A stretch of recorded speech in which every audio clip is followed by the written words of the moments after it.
Hello, everyone, and welcome to the Don't Risk It podcast presented by VFIS Client Risk Solutions. This program focuses on the exposures our clients frequently encounter and discusses some potential solutions to help reduce these exposures. I'm your host, Chris Rodgers with VFIS Client Risk Solutions, and today we're revisiting drone use in emergency services. Joining me on the program today are Paul DiCicco and Dominick Boyd from the Lee County Public Safety Department in Southwest Florida. Paul is the EMS Chief for Lee County Public Safety, and Dominick is the Chief of Staff. They're joining us today to discuss their drone program and how they utilize this tool in their emergency response operations. Chief DiCicco, thank you for joining me today, and I really appreciate your time. Oh, it's a pleasure. Looking forward to the conversation. Absolutely. And Dominick, I want to thank you as well, and it's a pleasure to speak with you. Oh, the pleasure's all mine. Thank you so much for the invite. Oh, absolutely. Good to hear. I want to start off with the first question to give our listeners an idea of where you're located. So with that being said, where is your department located, and can you give the listeners an overview of your response area? So we're located in Lee County, which is in Southwest Florida.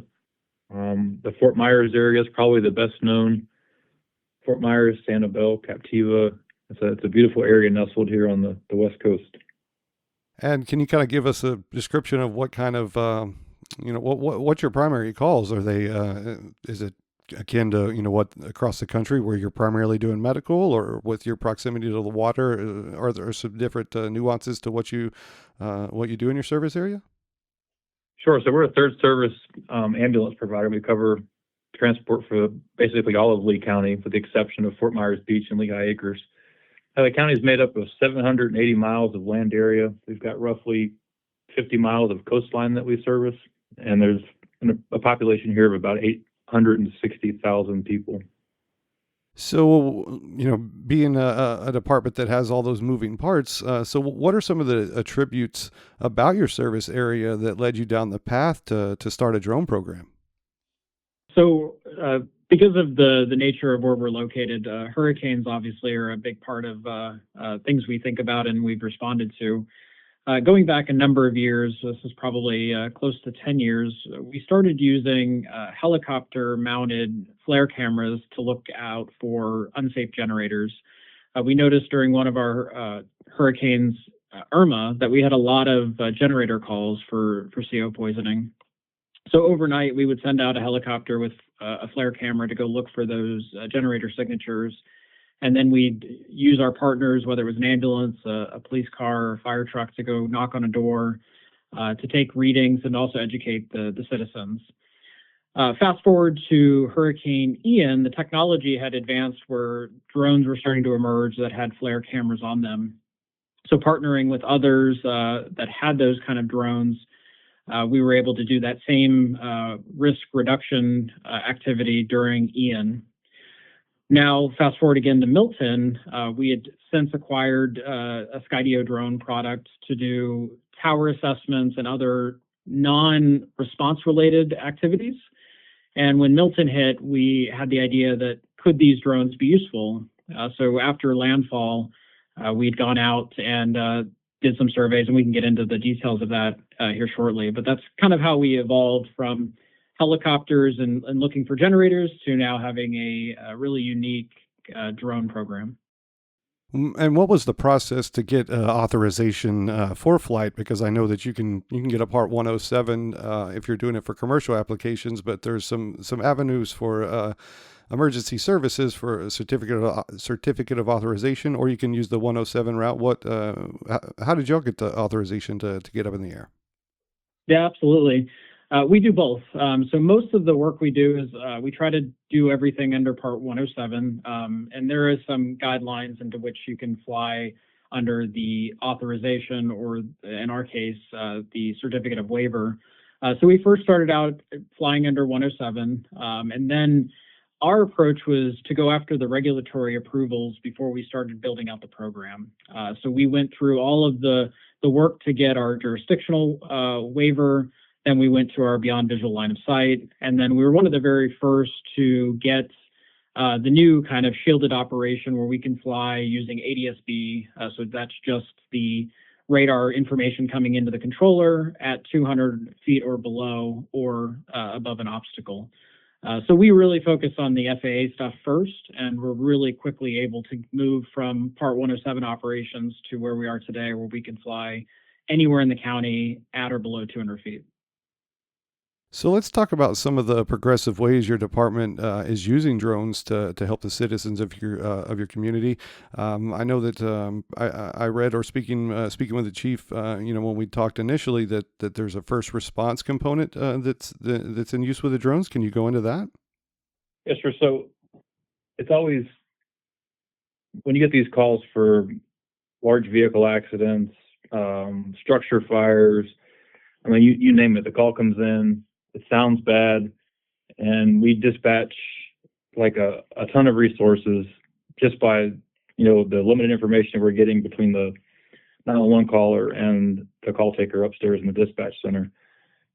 So we had the idea that, well, Skydio has a product, there's a dock, and we're building out basically a sequence of hives. So these docks are geographically located throughout the county in known high impact areas of where calls come in, that a remote pilot can essentially, the CAD is tied into the drone software. We can select the call, dispatch the drone, and the drone essentially autonomously flies under the supervision of a remote pilot.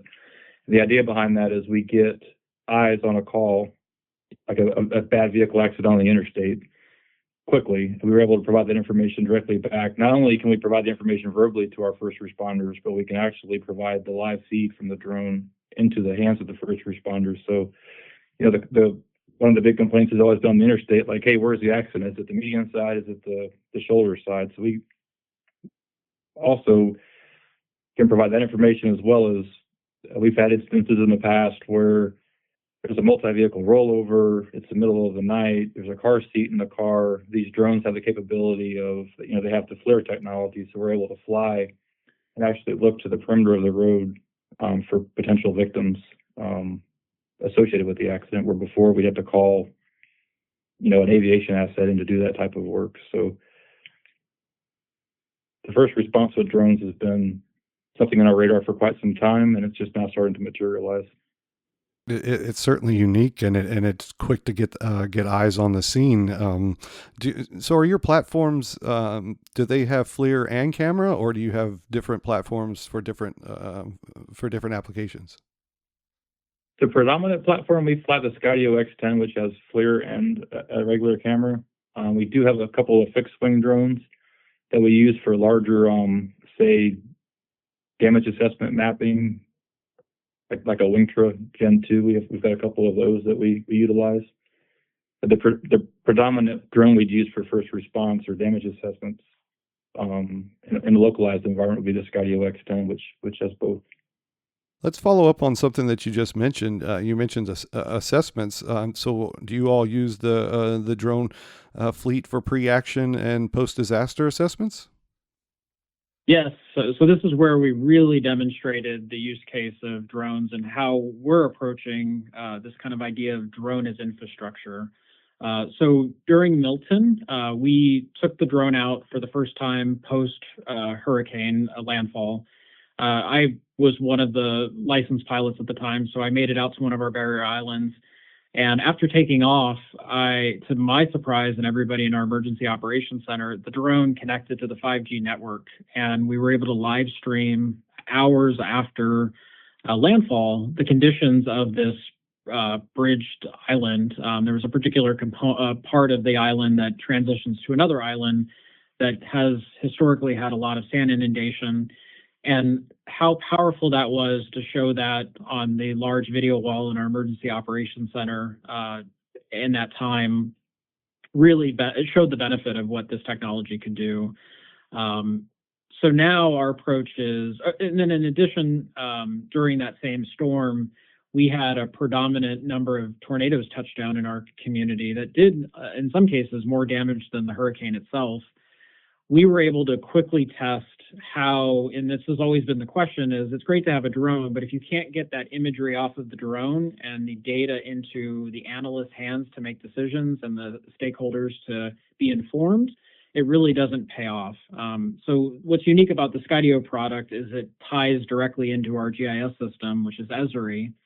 So once that drone has an internet connection, the imagery is immediately downloaded, and then it's pushed into a application within Esri called SiteScan that does all the renderings to bring it into the Esri environment, into a GIS layer with a click of a button. It's a very seamless process, and within, from a flight to actionable data in our GIS system that we already have, you're talking less than an hour, which is incredible, depending on reliable connectivity. We were also able, with that tornado damage, able to take that imagery right from the drone, bring it into Esri, and then run their deep learning AI model to do the inference of that actual damage and prove, and we need to do some more testing, but we were able to prove rapidly during that storm that we could go from drone flight to AI inference of damage through drone use. And we were able to showcase how that would work. So the AI model that was trained by Esri using drone imagery on doing that inference was able to determine, the condition of the road network, substantial damage to a structure, debris fields. It's really incredible. And that's just really scratching the surface of what's capable.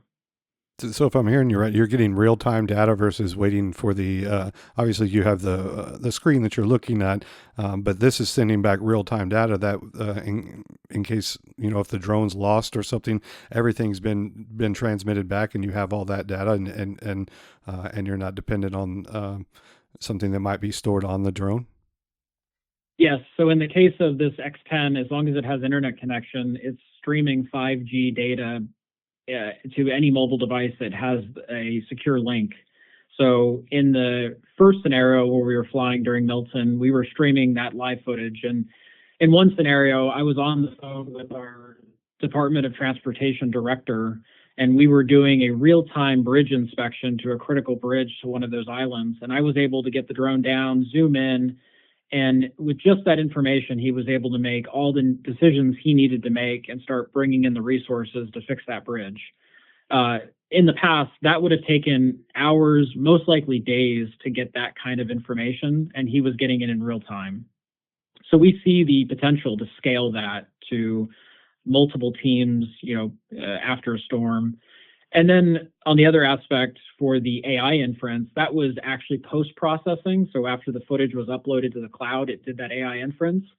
But there's new technology that's out now that can do that in real time based on the video footage and not depend on the pictures that the drone would offload later. Nice. Thank you for that explanation. I've seen some retailers. Actually, I have a Walmart that's about a quarter of a mile from my house, and they've delivered packages to a park that's right by my house as well, and it hovers over above and it drops down whatever that person ordered. So with that being said, has that moved its way over to the EMS side where you have medical response drops where you might be dropping meds or some type of equipment? So yes, we're in the process right now of finally sealing a contract with a company called Archer First Response Systems, and they specialize. So it wouldn't be our pilots doing the flying initially, but their method of action essentially is they provide a drone, the hardware, the habitat the drone lives in, and they essentially take a center point in a community that you determine, and they draw roughly a 3-mile radius around where this drone lives. And the drone has a payload that is equipped with an AED, Narcan, epinephrine, and a tourniquet. The software that is proprietary that they use essentially does from the drone's location to each deliverable address, residential address or commercial address, they do predetermined flight plans. The dispatch center upstairs uses a product called Rapid SOS that integrates with the CAD. And through the click of a button, the dispatcher basically asks the 911 caller a question, hey, if we sent you an AED to your cardiac arrest, would you use it? If they say yes, she pushes dispatch and the drone autonomously flies from the habitat to the location of the cardiac arrest, delivers the AED, and that can be done anywhere within that radius within 2 minutes. So essentially before an ambulance is arriving on scene, or even leaving the station for that matter, this device is delivering these critical supplies to these patients. So it's a pretty incredible product that we're excited to finally get launched in our community. Absolutely. That sounds that's an amazing advancement in drones coming from, when they just started to go up and get video. Now we're delivering life-saving equipment. So that's a substantial jump, and that's awesome to hear. So you mentioned earlier, about doing carbon monoxide checks and thermal checks for generators. Is that a reactive measure that you all do if there's a severe storm or a catastrophic storm, or is that some pre-action planning that you all might go out and do? How is that integrated into the program? It initially started as a reactive kind of program, but now it's something that we've seen so much benefit to that we do it proactively now. So anytime there's potential civil unrest or pockets of the community that have power outages, and you think of it from a behavioral science perspective, these people have lost a lot and they're afraid of losing more. So these generators, the behavioral science, unfortunately, doesn't support sometimes good decisions around them. A lot of the newer generators are coming with built-in CO detectors, which is fantastic. But there's still a lot of them out there that are still unsafe. And we find as people are afraid that things are going to go lost, they make bad decisions. So now, anytime that there's an area of the community that has lost power for an extended period of time, we will proactively, once the sun has gone down and that kind of heat load in the ground has dissipated, we will go fly those communities. If we see a spike in CO calls in communities, we'll go fly them. And we have a really neat system tied into our GIS with our first responder network, where we can put that unsafe generator into the system that then would send it out for someone to go knock on a door. And we have found that is an incredible opportunity to not only participate in a community risk reduction program, but it allows us to put eyes on the community in a way that they don't expect, to go check on them, to find out how are things going. We have a rattler monitor that actually does the reading. So if it's one of our ambulances that shows up to go do that door knock, they'll actually take a reading and use that as a moment to educate the team, or the resident, the homeowner, on why that's unsafe and how to protect themselves. So you all are obviously very progressive with your drone program. So can you talk about any future goals that you all might have with the program? So I touched on it a little bit earlier. So our focus is to get started on the medical equipment delivery. Our community is really unique that some of the gated communities that we have, that even if an ambulance is sitting at the front gate, it's difficult to get back into that community within that kind of 4-minute, critical window of a cardiac arrest. So expanding on the ability to get blood and other medical resources to patients, I think, is really the way of the future. And we're in those early conversations about how to do that. We're really leveraging Esri to help in real time kind of match the resources and where they're needed. And then this idea of drone as infrastructure. So we're approaching, as a county entity, our drone program as a kind of one org perspective. So we, as public safety, kind of built the program. We figured out how to do all the regulatory pieces and all of the administrative stuff. And we've invited other departments within the community, the county, to join us. So currently we have 2 other pilots that work for 2 of our other departments that came to us. They're trained and they check out the drone from public safety. And now they're out in the community using that drone. It feeds into all of the same systems. So when the next disaster happens, the next hurricane comes, now those additional pilots, those additional drones now feed into that network right out of our emergency operations center, and really build out that capability for, blue sky operations, where we can really have that force multiplier in terms of what drones can do. But then in the gray sky days, when the hurricanes come or the other disasters, we can quickly mobilize those resources. Another big thing we're doing is dock drones. So the ability to do scheduled autonomous missions. Our public safety center has one of the first drone docks for our Skydio product. And not only can we do that drone as first response tied to our CAD, But this drone will also fly scheduled missions where it'll do tower scans and site surveys. It'll check the perimeter fence for security, and it's really amazing. And in the future, we could see that expanding to our other departments where it could do bridge inspections. So the future is really, really exciting. And I think our approach to doing this as a county-wide initiative instead of just one department, I think will quickly pay dividends in how we respond to the next disaster here. Absolutely. I want to go back to one thing that you said in your previous comment about whole blood delivery. We actually did a podcast that's going to be released in, from when we're recording right now, it'll be released in a few weeks. But it is on whole blood. It's up in Delaware, and in their they have whole blood in their ambulance fleet. Do you all have that, or would you all rely on a blood bank? What would be the mechanisms of that? Or are y'all still working that out? So right now we do have whole blood in the system, and we accomplish that through using basically supervisor or a critical care SUV for the delivery mechanism. So there's 4 units. Those units are geographically dispersed across the county to try to predict, of course, away from the trauma centers, so in the areas where you would need it. But as I mentioned earlier, like there's 780 square miles of landmass of what we call Lee County here, and trying to predict where that call is going to land that needs the blood is near impossible. But getting it there in a respectable amount of time without delaying a transport or getting that patient to definitive care is also a challenge.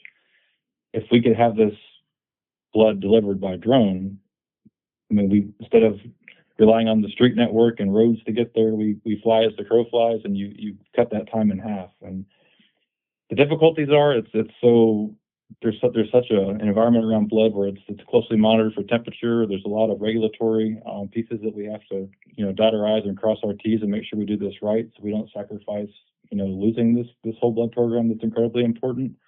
But we have to get this blood onto a drone and make it more useful and more timely for patients that need it. Well, just from what I learned from that podcast, how effective it is, you're absolutely right. The quicker that you can get it there, that it's there, and maybe the patient stays hemostatically stable, and you might not need it. But if it looks like some type of incident where they could start crashing, having it there much quicker than going by road is definitely the best practice in doing so. And it decreases risk too. So I mean, there's inherent risk in driving lights and sirens to an emergency and lights and sirens back to a hospital. So when you multiply that times 2, so you've got an ambulance responding to a patient, and you have a supervisor or a critical care SUV responding also hot with blood to that scene, there's a risk to the public, there's a risk to the providers, and putting it on an aircraft where it flies high in the sky and delivers it to a location safely is less risk, and there's more benefit, I think. We reach more people with it. Well, you're speaking on a risk control podcast, so you're certainly speaking our language when you're talking about reducing risk. So I thank you for that compliment. So one final question. Are there any resources or materials that you would like to share with the audience to bring greater awareness to this program? And, mainly if a department wants to start a drone program, or if they might want to borrow some of your ideas, are there any things that you would like to share? Absolutely. I mean, there's an incredible network out there of law enforcement really got did the initial groundwork for a lot of this drone as first response. The vendors are incredible. Working with Skydio, they have an incredible regulatory arm that will help people navigate and even do regulatory as a service. But I would encourage them, and this is kind of what I did to learn, is reach out to those networks. There's Drone Responder Network, YouTube videos. We're available to help if there's questions. Eventually, we're going to put some of this resource out on our website to help. Transparency is really big with the community. They want to know why a drone's overhead. So working on some transparency and communication. But there's an incredible network, and I would encourage those interested in these programs, start with the FAA stuff first to understand it. It's incredibly easier now than what it was just a little bit ago. You are running a flight program, no different than if you had a helicopter or a fixed-wing plane. That's the level of commitment you're making around a drone program if you're doing it correctly, especially if you're a public aircraft operator. If you're falling within that subsection of the FAA regulations that allow us to operate outside of the conventional rules, you're taking on a lot of that responsibility as a county or city municipality. So really focus on the FAA stuff first. There's lots of resources from the vendors and online, but I would go through that regulatory piece. And then to follow up on what Paul had mentioned earlier about doing the drone delivery, we've already got that approval from the FAA. So in addition to all the work we did with Skydio and drone as first response, we also did that with the drone delivery piece. So if we had the drone, we could start that AED and medical device delivery today because we focused on that first. Well, gentlemen, I want to thank you for your time and all the great information. This is a very robust program, and I'm glad you're willing to share it with our listeners, and hopefully they can take some things from it and integrate it into their services. So, Paul, I want to thank you for joining me on the program today. Pleasure. Thanks for having me. And Dominick, likewise, I want to thank you for joining us and all the great information you shared. It was great to talk with you. Thank you. And I want to thank you for listening to the program and for your interest in VFIS safety resources. I want to thank our guests Paul DiCicco and Dominick Boyd once again for their time and information. Please consider subscribing to our program to stay up to date on new content releases. Also, if you like what you've heard, please consider leaving a review below. For more information about the many resources available from VFIS, please visit VFIS.com. And to submit ideas for future discussions, please reach out by email at VFISriskcontrol@VFIS.com. Thanks, everyone, and have a great day.